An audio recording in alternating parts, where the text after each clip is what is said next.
അവസാനം വരെ ഇനി നിങ്ങൾ പറയും എന്നായിക്കോട്ടെ ഞങ്ങൾക്ക് വേണ്ട അത് വരില്ലല്ലോ എന്നോട്ട് പോയി. Okay, thank you, thank you.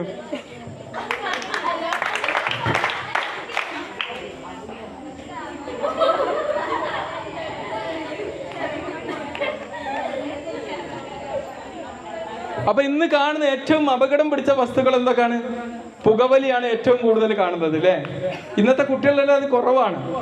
ഞാൻ പറഞ്ഞല്ലോ, നിങ്ങൾ എന്ത് ചെയ്യണം? നിങ്ങൾ അംബാസിഡർമാരാണ്.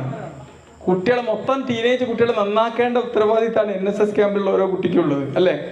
അപ്പൊ നിങ്ങളിത് പഠിച്ചിരിക്കണം. നിങ്ങളെ ഞാൻ പഠിപ്പിക്കുന്നത് എന്തിനു വേണ്ടിയാണ്? നിങ്ങളെ കമ്മ്യൂണിറ്റിയെ മൊത്തം നന്നാക്കാനാണ്. കാരണം ടീനേജ് എന്ന് പറഞ്ഞ ഒരു പ്രശ്നം എന്താണെന്നറിയോ? നമ്മളെ തലച്ചോറ് എല്ലാവരും ഇവിടെ ഒന്ന് കൈവെക്ക്. ഈ ഭാഗം ഇത് പ്രീ ഫ്രണ്ടൽ കോർട്ടെക്സ്. നിങ്ങൾ ബയോളജി പഠിച്ചിട്ടില്ലേ? ഈ പ്രീ ഫ്രണ്ടൽ കോർട്ടെക്സിന്റെ പ്രത്യേകത എന്താണ്?